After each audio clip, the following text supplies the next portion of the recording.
अस्सलामुअलैकुम सामीन। 7 रजब की तारीख शुरू हो चुकी है, 8 फरवरी है। उन्वान है देश दुनिया की अहम खबरें। आपको पता है कि हिजाब के मामले को लेकर कर्नाटक के कई इलाकों में तनाज़ चल रहा है और तलबा प्रदर्शन कर रहे हैं। इस बीच वहाँ की सरकार ने तमाम स्कूल और कॉलेज को 3 दिन के लिए बंद कर दिया है। आपने आज देखा जिस तरह एक मुस्लिम बहादुर लड़की ने कई गैर मुस्लिम लड़कों के बीच में खड़े होकर अल्लाह अकबर का नारा लगाया, वो बेमिसाल काम किया है। वीडियो हमने दिन में पेश की थी। वीडियो में साफ देखा जा सकता है कि लड़के जय श्री राम के नारे लगा रहे हैं और वो लड़की तना अल्लाह अकबर के नारे लगा रहे हैं। इस लड़के का नाम मुस्कान है। ये वहाँ की सरकार के लिए शर्म की बात है कि एक सरकार ने किस हद तक नफरत पैदा कर दी है।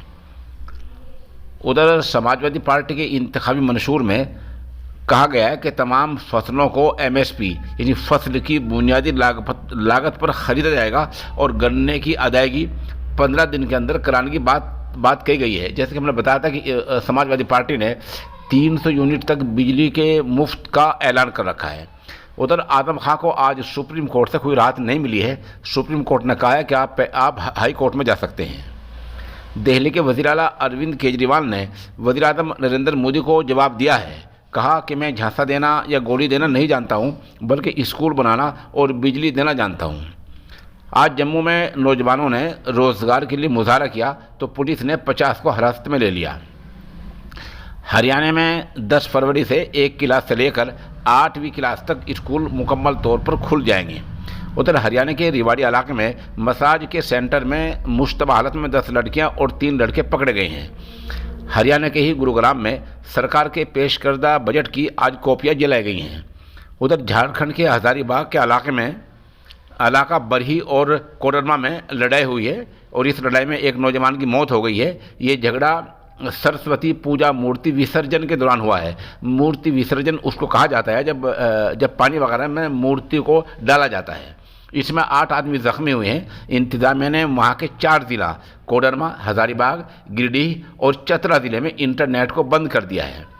उधर आज सरकार ने पार्लियामेंट में अजीब बात कही है। सरकार ने कहा कि कोविड से जिन लोगों की मौत हुई है और बहुत से लोगों की लाशें गंगा में फेंकी गई या डाली गई हैं, उनकी कोई तादाद सरकार के पास नहीं है। बता दें कि 9 महीने पहले यूपी के 27 ज़िलों में 2000 लाशें मिली थी। इनमें कानपुर, उन्नाव, गाजीपुर और बलिया में हालत ज़्यादा ख़राब थी। उधर 2 दिन पहले अरुणाचल प्रदेश में पहाड़ के खिसकने से जो 7 फौज के जवान लापता हुए थे, आज उनकी लाशें मिल गई हैं।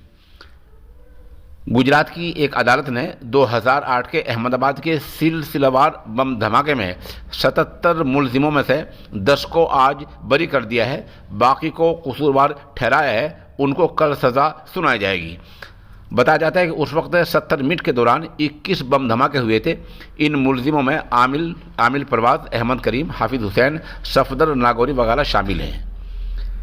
उधर पाकिस्तान से खबर आ रही है कि पाकिस्तान के पेशावर शहर में एक आमिल के कहने पर एक खातून के सर में कील ठोकी गई, जो जख्मी हो गई है। उसका अस्पताल में भर्ती कराया गया है। पाकिस्तान के बहावलपुर में 15 साल हम्माद ने स्कूल न जाने की जिद करते हुए अपने ऊपर तेल छिड़ककर आग लगा ली। वो बड़ी हद तक झुलस गया है। उसको भी अस्पताल में दाखिल करा दिया गया है। सऊदीया से खबर आ रही है कि सऊदीया में हरे भरे दरख्तों में अगर कोई आग लगा देता है तो 4000 रियाल का जुर्माना हो सकता है। इसी तरह बगैर इजाज़त घास उखाड़ने पर भी जुर्माना हो सकता है। गज़ा की सरहद पर इस्राएली फ़ौज की जंगी मशक़ें हुई हैं। उधर इसराइल ने अल-कुद्स इलाके में फ़लस्तीनियों के 10 मकानात गिराने का हुक्म दिया है। सऊदीया से खबर आ रही है कि मस्जिद नबवी में बिरोनी इहाते में 10,000 आला क्वालिटी कालीन बिछाई गई हैं।